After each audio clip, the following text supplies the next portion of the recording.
begin today by asking you to picture these. The little koala bear clinging to the eucalyptus tree in Australia. The burly polar bear strolling through the Arctic looking for something to eat. The hairy orangutan swinging from tree to tree in Borneo. The sea turtle gliding through the ocean's currents. The grasshopper sparrow flying through the warm winds of North Carolina. Picture them. Picture their homes.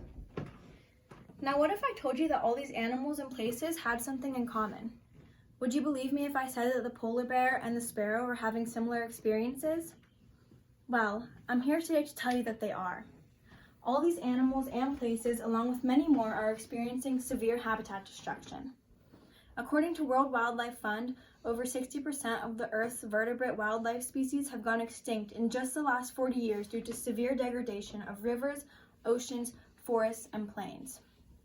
Now you may be asking yourself, but what exactly is habitat destruction?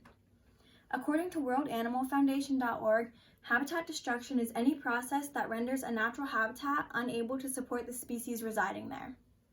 According to outdoornebraska.gov, habitat destruction presents itself in three forms: habitat loss, habitat degradation, and habitat fragmentation. Habitat loss is when humans take land and convert it to something for their own use, such as cropland or grazing area. An example of this would be the orangutan in Borneo I previously mentioned. This orangutan has lived in the jungle its whole life, but is now being forced to a minute fraction of it to dwell while the rest of its jungle home is converted to palm tree plantations for the palm oil industry. Next, we have habitat degradation.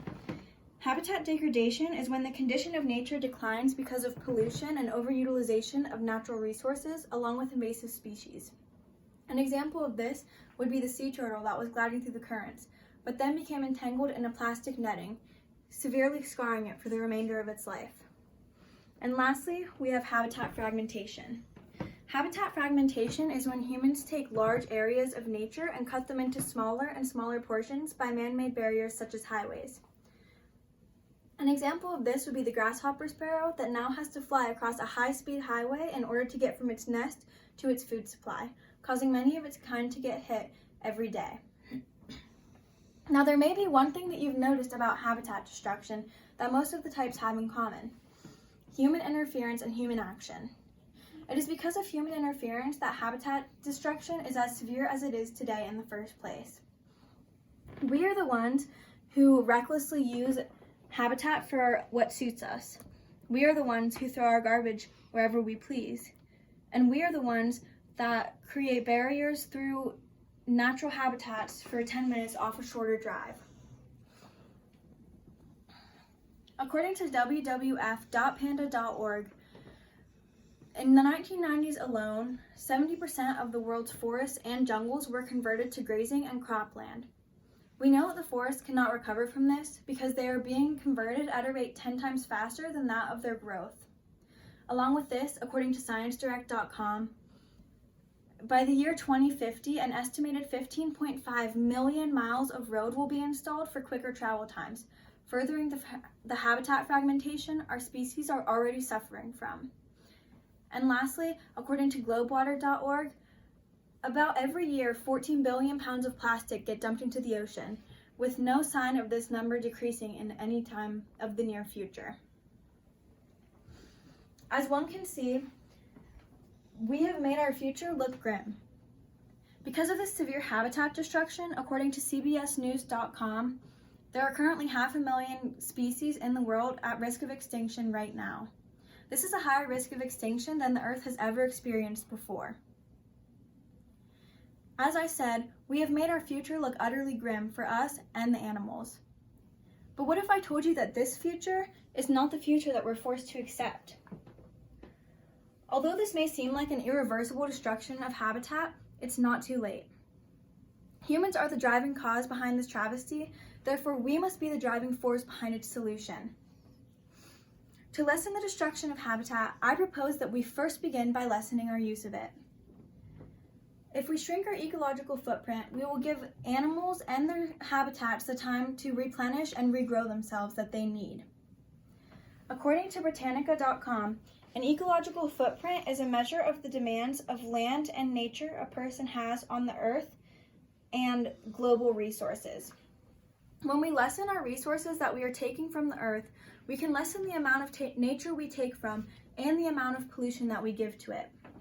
The easiest and simplest way to reduce your ecological footprint is to apply the 3 R's to your life.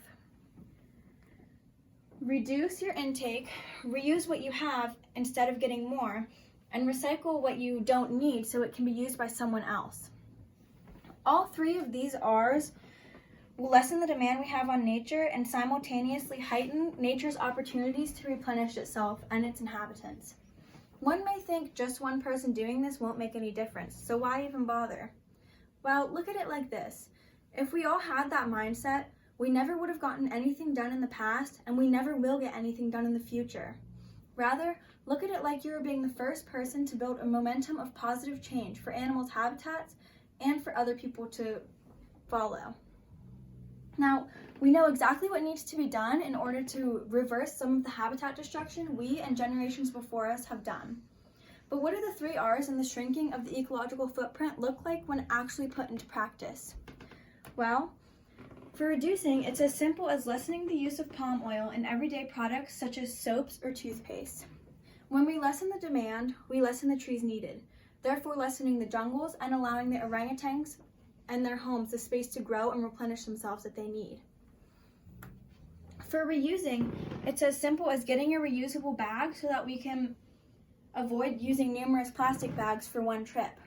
This then avoids using one plastic bag once, throwing it away only to get blown by the wind, end up in the ocean, and be consumed by a fish that thinks it's food. And finally, we have recycling. All that it takes by recycling is to dispose of products like glass, paper, and plates properly. When properly disposing of plastic, you will be saving a pelican from getting its wings entangled or a sea turtle from getting entrapped by it. By doing these simple things, you're reducing your ecological footprint and simultaneously heightening the opportunity for nature's habitats and their inhabitants to replenish themselves. If no steps are taken, the future for both humanity and wildlife looks especially grim. There is no guarantee that generations to come will have the opportunity to see the animals that we all know and love, and with the past record of how the past decades have been going, the chances are becoming even more slim. According to globalcitizen.org, by the year 2050, over half of the species that are on the earth right now will be extinct unless humanity decides to make a change. This is the reality that we humans have made for ourselves. This harsh reality is why I'm asking you to be willing to make a change, whether it is by reducing your ecological footprint, by reducing your intake, reusing what you already have, or recycling. I'm asking you to make a step to be able to get the animals back the only things they know, their homes. As stated by Theodore Roosevelt, the wildlife and its inhabitants cannot speak. Therefore, we must and we will. I ask you to speak for the wildlife and its inhabitants. I ask you to shrink your ecological footprint by reducing, reusing, and recycling. As I stated before, we humans are the most at fault for this destruction of habitat. Therefore, we are the ones responsible for mending it. So I ask you to join me in the fight to restore the habitat that we've lost. I ask you to shrink your ecological footprint by reducing, reusing, and recycling. Give nature's inhabitants their homes back. Thank you.